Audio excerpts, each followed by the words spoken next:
Small Business Tip Show, episode 21.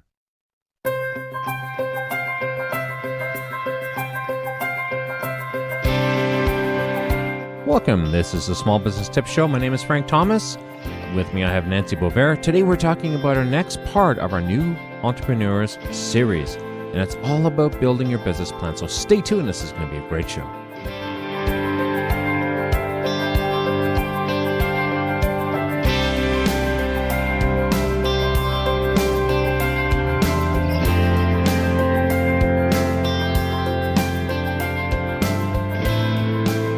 Nancy, how are you doing this week?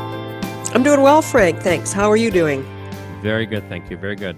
So, folks, we're going to be starting our next part to this series, and we were originally going to do another part, which was turning your hobby into a business. But Nancy and I have done a lot of talking on this, and we decided that we needed to battle the business plan first, the business idea, the business plan concept first, because it is so integral to everything else. And we don't want to diminish the importance of a business plan. So we've decided that we're going to actually probably do over 2 shows because there's just so much to talk to when it comes to a business plan. Yeah, it's just so important, isn't it? It's so critical in laying the foundation for your business and how everything flows from there. You're exactly right, Nancy. To be honest with you guys, we're going to probably be pausing a few times because we already did this show and we ran into problems with technology. You got to love technology. And we're giving Hangouts a try and see how it flows for us here today. So please excuse us if there's any goofiness or things like that. Okay, about the business plan. The reason, like we said, we wanted to tackle this is because the business plan is so important. Nancy, can you give us the 10,000-foot view on the idea of a business plan? Well, the whole idea of having a business plan is it is your foundational document. It makes sure that you have thought through what it is that you're doing with your business, helps you discover if your business idea is even a viable business idea, and it gives you the process and the steps to walk you and guide you through to avoid as many mistakes as possible. Mm-hmm. And also, we know that once we've created a business plan, it does a lot of things internally within us as well as externally. One of the things that a business plan will do is if we have a clear-cut plan to where we're going, it takes a lot of the worry. It takes a lot of those things that are brain suckers, I call them, like things like doubt and worry and fear and all those things, and makes them diminish because you can see what you're supposed to be doing. That business plan and that documentation gives them a clear-cut idea of the present, the past, as well as their future. Well, you make an important point there, Frank, that a business plan is a living document. It's not meant to keep you completely encased in whatever this current snapshot in time is. There are different factors, different external factors that can affect your business, the economy, global tensions. Any number of things can affect your business and have cause for you to have to alter your course. Right. Now, I can hear a lot of people out there groaning because when I first started looking at this topic, and it's something I've avoided because it's funny how we avoid the things we just got to get done and they're really important. Like I know taxes, we hate doing taxes, we hate doing these things, but you got to do them. There's just no way around it. Yeah, people never buy life insurance because they're never going to die, right? That's right. And we're on the verge of death. Nobody wants to insure them. And they're like, well, why not? It's like, yeah, that's right. Because you're a bad risk. Very true. Now, I know that when it comes to developing a business plan, it's usually the last thing that we do, and it should always be the very first thing that we do.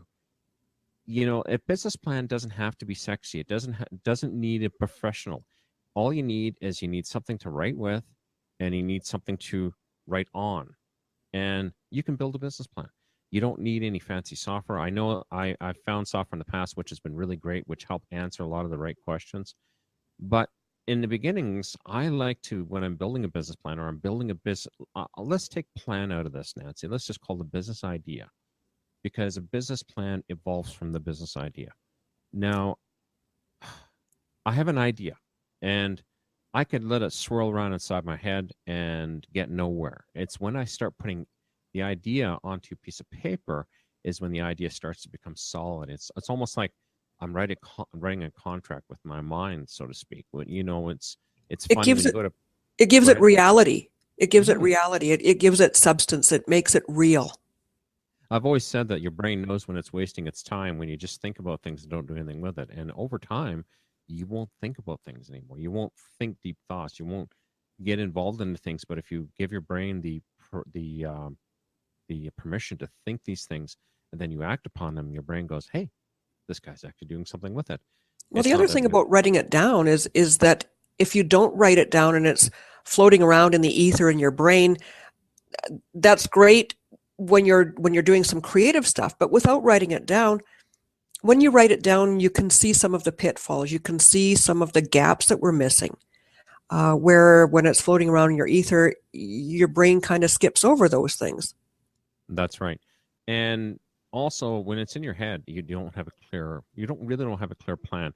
And it's almost like going to sleep at night when you're worried about something. It always grows to much bigger scope than what it really should have.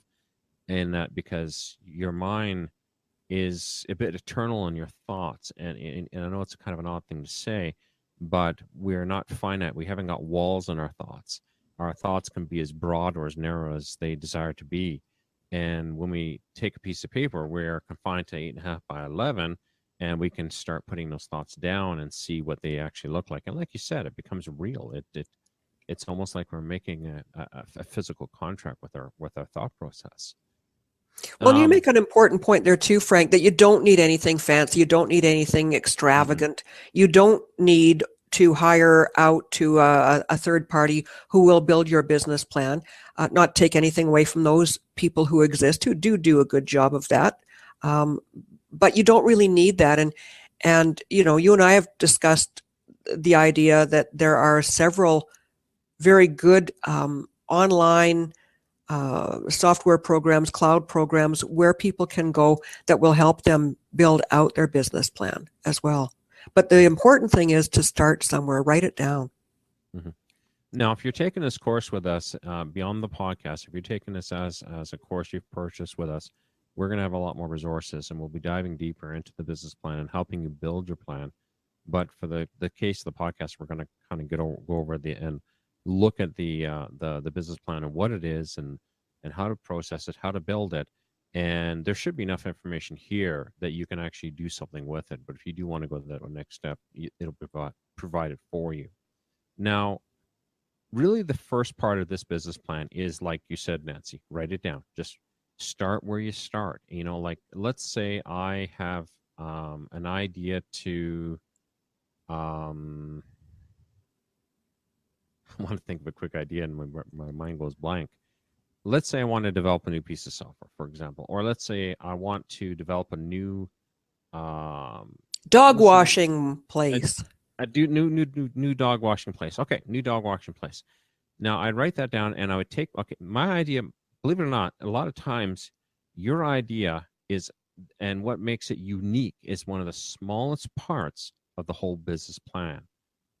And you see this with software. The software I recently released, what makes it unique is in terms of code, it's very small. It's like literally less than 1/10 of the whole program, and all the wrapping, all the envelope around the program to make it run, to protect it, to save files, to make it look nice is the other 95%. And I found that a business plan is almost the same thing. You'll have a central idea, and that central idea is your company's mission statement, the reason why you're doing what you're doing. I want to wash dogs because I think they stink, but I know dogs don't like to be washed. I know my dog doesn't like to have water around him. He likes to drink it. Full stop. He doesn't like it any other way. So I needed to find a way to wash him better, let's say. And I found this way that he enjoys it, and I have this central idea. Now, one of the very first things I need to do is I need to discuss this idea with people whom I trust. Flesh it out and, have this piece of paper, have the the $1,000 piece of paper in front of me and flesh it out and just talk to somebody. Well, what do you think about this? And what do you think about that? I Yeah, know, Nancy, and I. create your own small focus group among family and friends who you know and trust to be honest with you, as well as who won't run away and give away the farm. Right, and you just hit the point that I wanted to hit. People are so paranoid of their ideas, and sometimes for good reason. But the fact of the matter is, the person who doesn't act upon an idea is the one who loses an idea. It's not the person who shares the idea; it's a person who doesn't act upon the idea. I was reading about the Marconi, who is the considered the father of the radio, the inventor of the radio. There's actually another fellow who invented it about 10 or 15 years before him, did a full demonstration and everything, but did nothing with it. Didn't patent it, didn't do anything with it.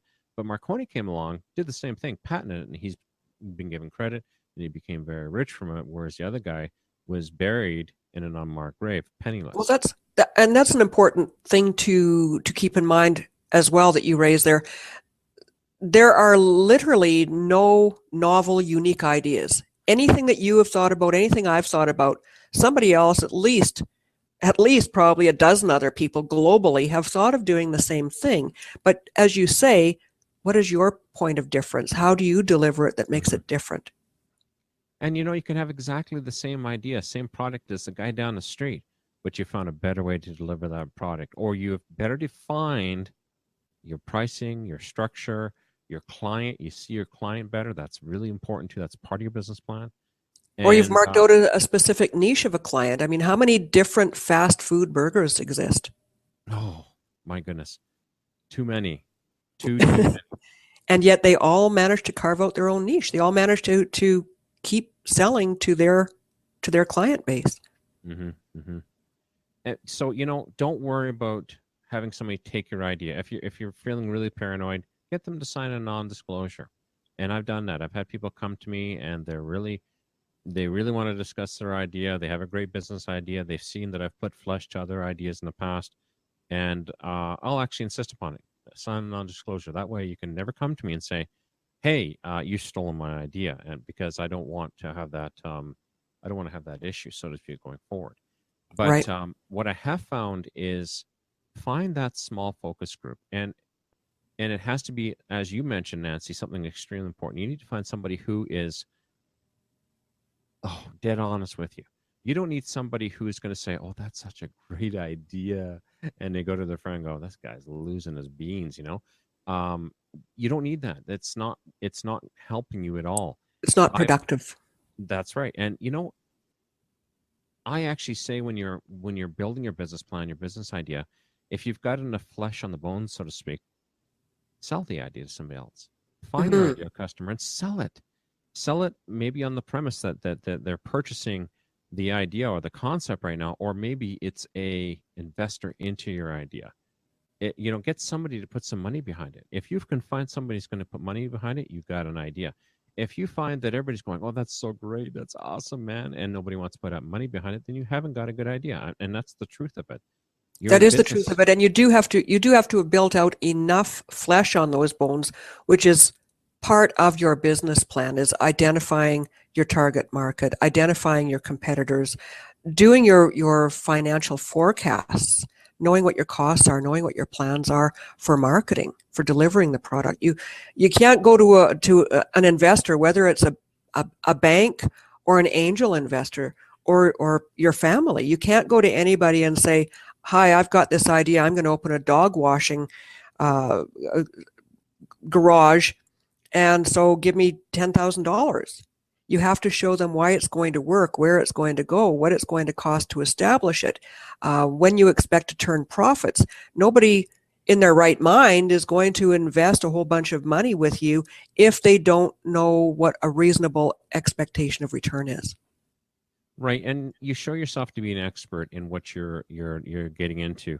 Let's face it, we all usually do work on business ideas that sometimes it's new ideas that we've never tackled before, areas we never went into, and sometimes it is within our area of expertise. There usually will be some expertise, but there's also some growing that is required as well to make that thing happen, or to make it come together.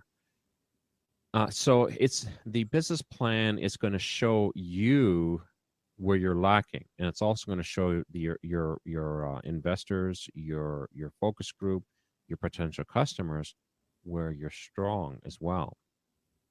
Should show both sides of the equation. So let's say we were going to just start, Nancy. Let's say we've decided to go into business together. We want to make dogs clean all around the world. We don't want them to stink when it's a wet, rainy day. So one of the things that comes to mind is to, when you do the dog and everything else, you put on a rinse that is an antifungal, anti-stinky. I don't know. I'm just trying to think of something here, and maybe that's part of our plan, and that's what kind of makes us unique. Is that your dog is clean for weeks after the wash. It's just not they smell great for a week or two. They smell great for a month after. And the dog loves you and you love the dog because that you can can have that close companionship with your dog and that. And it's really bad when they stink and it's not nice. And that's how we've decided we're going to build our plan. So we've got that on our piece of paper. We've written it down. Now, one thing I want to point out here is the initial brainstorming, and I call it brainstorming for a reason, of your business plan should just be that, brainstorming. Don't try to do point. I've always said the best thing you can do is just throw things onto a piece of paper. Literally, it's Brain like dump. taking a brain dump. It's like taking a handful of partially cooked spaghetti and throwing it at the wall, and where it hits is where it hits. And That put should, everything down, whether you think it's a dumb idea, whether you think it's the most brilliant thing since sliced bread, whatever it is, you put it down. right. And even if it has nothing to do with your idea, Yeah. if you all of a sudden pops in your head, oh, I've got to pick my daughter up in an hour, take another piece of paper, write it there. Yep. Empty Your your head. brain so that your creative process can continue to flow. Right. Now, you'll find that your brain is almost like a computer, it has so much RAM. You remember, Nancy, the days of Windows, I think it was Windows XP or whatever it was. And when you ran out of memory, it starts showing these messages, oh, I'm running out of memory. You need to reboot. Our Yeah. brains are exactly the same way. Once we run out of RAM or the memory, we need to flush it out. We need to get it on. And when we put it on a piece of paper, we've said to our brain, okay, you can forget about that now. I've written it down. That's all good. And what happens is another idea comes in to fill that gap. Mm-hmm. And then you write that down, and another idea comes in to fill that gap, and you write it down. And when you're working and initially, I actually recommend before you go in front of a focus group or other people, do your initial brain dump by yourself or with your Yes. partner. Yeah. Do that initial brain dump so you can kind of sort your ideas out.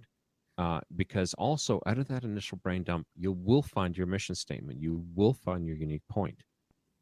It will be hidden in there sometimes it's very evident and it's very clear. Sometimes it's not. Well, the And thing is, too, if you're going to go before your focus group, you want to show them that you have some focus as well. So you can't say, well, I might do this or I might do that. You have to have already put that dump out there and kind of weeded out the Mhm, concept. mhm.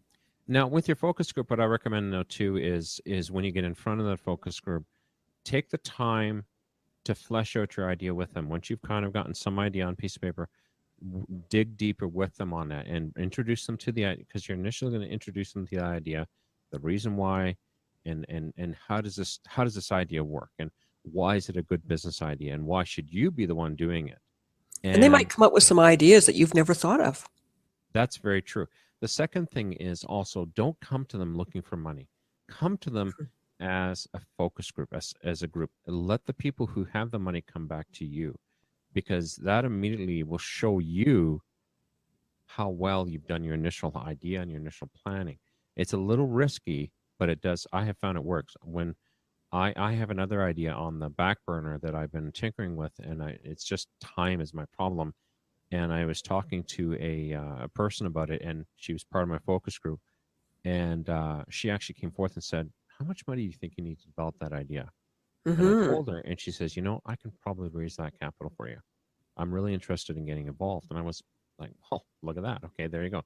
Like I will say that I did talk to her because I did feel, because I've discovered that people whom have money can see good ideas. Yes. If they've ran their own businesses, they're the people you need to talk to. You want to talk to your Aunt Sally, absolutely, but you want to get in front of people who have already run successful businesses. Yeah, Because a there's a track lot, record of success. that's right. Because there is things in business that don't change. They're evergreen. It doesn't matter if you're running an accounting firm or a dog washing business. They will There's a have the reason why same. Dragon's Den and Shark Tank are as popular as they are on TV. Hmm. Now I've got my own spin on those guys, but Yeah, well, I think everybody does. We have to remember that that is TV as well. But yes, the it's idea is that these very are people who have built successful businesses, who do have a track record, who now have not only insight into specific areas of a business, but also have built connections over the years of building that successful business or those successful businesses. right. And that actually brings in another really important point that we'll just touch on. When we are building a focus group and we're talking to people, you will make connections, and you do need those connections to make your business happen. You'll find that your business will take off through this continuous chain of referrals. In terms of you'll be talking to somebody and they'll think, "Hey, you really need to talk to this guy over here because he really knows about this technology," or he has a list you can bring your product to, or something. He can bring something to the table to enhance your idea. He might have a supplier chain already for part of your business or something. We don't know, but you bring and he becomes part of your group as well, and you That will that talk. old magic known as networking. Hmm. Very important. It's how you get to the top of the pile. If you try to climb to the top by yourself, you're going to fall down. You're not going. It's going to be very, very difficult. But if you're using this, if you're there's always somebody who's willing to, and people really want to help other people. There's a lot of people in this world who truly have the desire to help, and they'll reach down, grab your hand, and pull you up to their level. And then when you look up, and there's going to be somebody else who's going to reach down and pull you up to their level. And as long as you don't forget those people whom have helped pull you up, as well as you are make yourself receptive to the next level, because it gets more difficult. The higher you go, the more harder it gets. I'm not going to lie about that. But as long as you continue to stay receptive, trainable, cordial, And get over and your fear. Get over your fear about sharing your idea. absolutely. You know, can your ID be stolen? Yes, it can. Yes, it can. If you want to put legal structures in place, but prove your idea before you put legal structures in place. A lot of people will invest a whole bunch of money to document and to copyright or to patent an idea that's not complete. Hmm. And when they come up with the final product, their patent's no good because it's not to exactly what they had specified or something like that. So, Hmm. and it's Yeah. also it could fail, and there's $10,000 that you just flushed down the toilet for no reason. Well, and have So, confidence in yourself and your ability to deliver what your dream is. Anybody can open up a dog washing place. mhm, But why are people going to bring their dog to you? Either, as you point out, you have this little new Teflon antifungal thing that nobody else has, or you just make it more accessible, or you make it more friendly, or you give the best dog treats, or you get a 5% off on a vet visit, or whatever it is. Nobody else is going to deliver everything exactly how you do. mhm, So mhm. you have to also have confidence in your ability to deliver your service the way that you want to. That's right. That's right. The other point too is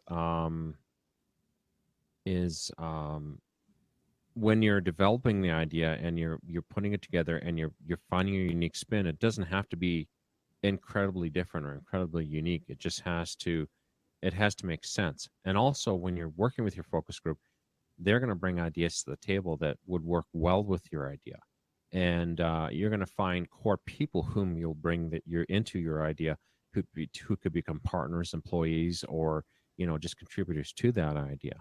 One thing that is occurring within our business, Nancy, is uh, my partner's been bringing in other businesses that have like products, because it's kind of funny. We sell a piece of software, but we sell a business idea. That's at the end of the day, that's what we're selling is a business idea. Mm-hmm. Right. So we've had to develop our membership area to present the business idea, and we'll say, "Oh, you need to have a good theme to if you're doing lead gen videos, you need to have a good theme if they click to it, so it's something that's good on a mobile device. And then you have your customers go, well, where do you find the theme? Right. And we found somebody who develops them, and we've made a partnership with him. And he sells our product, we sell his product, but he also has opened it up so we have deeper access into his product, and he has deeper access into ours. Another example is, well, you got to make sure you syndicate your video, because no matter what you do on the web, you still have to syndicate it. Mm-hmm. And so we have another link with somebody else who has syndication software. And we have another link with somebody else who does things a little differently, and they're presenting us with pieces that the syndication software doesn't have. So what's happening is, as time goes on, the business is changing, but it's staying the same, if that makes any sense. It's evolving. It's evolving. It's becoming more complete. Yeah. Instead of just selling burgers and fries, we're selling burgers and fries and shakes. But our Pickles core on business, that. and we got pickles on that, yes. So the point of the matter is, that's part of your business plan. And your business plan is a living, breathing entity. And we should have mentioned that earlier, but it is a breathing, living entity. It's not something you knock out in 2 hours and you put it in your desk drawer and forget about it. You don't have to have it in front of you all the time, but it should be an integral part of your ongoing business. I think we did actually talk very briefly about that at the very beginning of this webcast.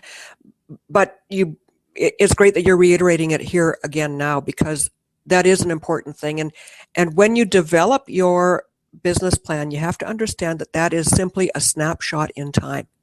That is talking about how things are right now. And as you just pointed out in your real life example, as your business has grown and as you've found more clients, you have found other ways to augment and expand and allow your business to evolve.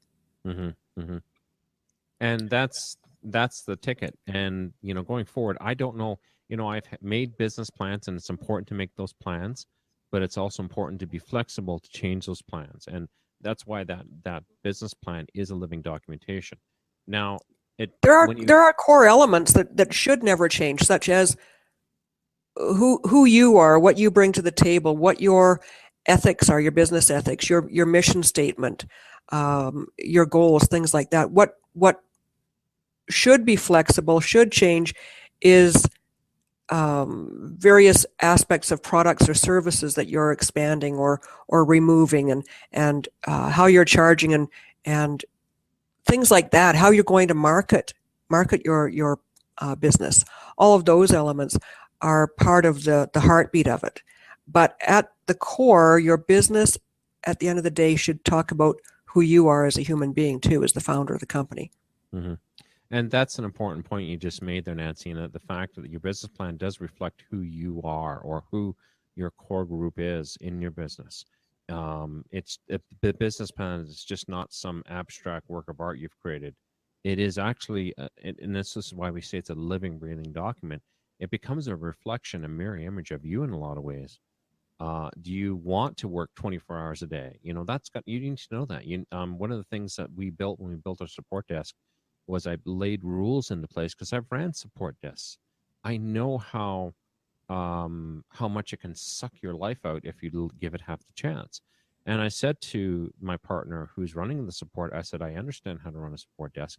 And the first thing we're going to do, and it's part of our business plan, is our support hours are 8 a.m. to 6 p.m. Monday to Friday. Full stop. That's non-negotiable.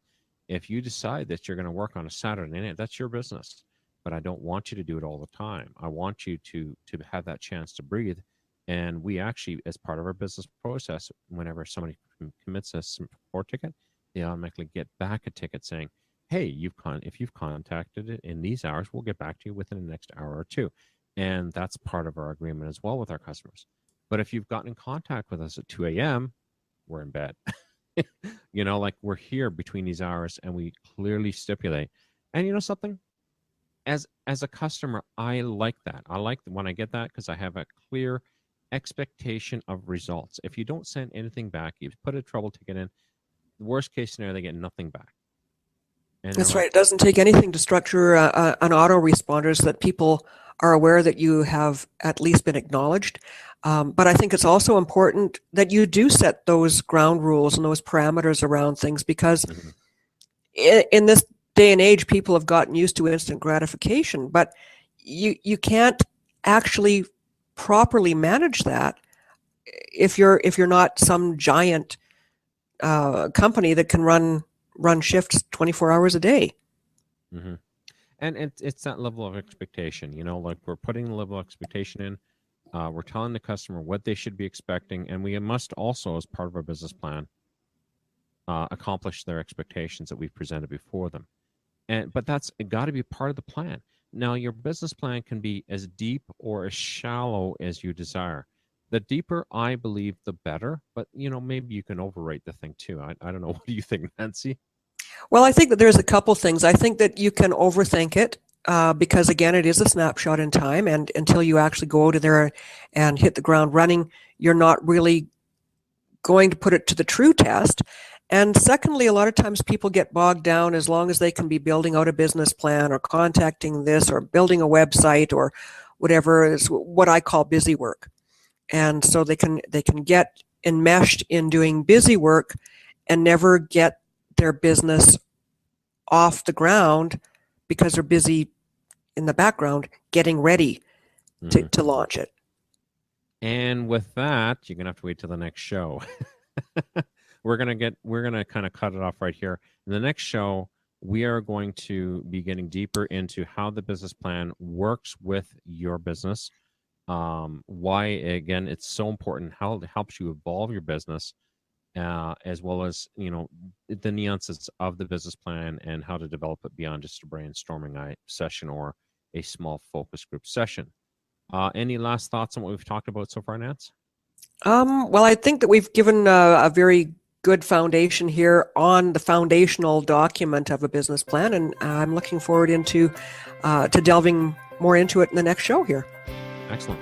Folks, stay tuned, and we'll have part number 2 of Building a Business Plan here shortly.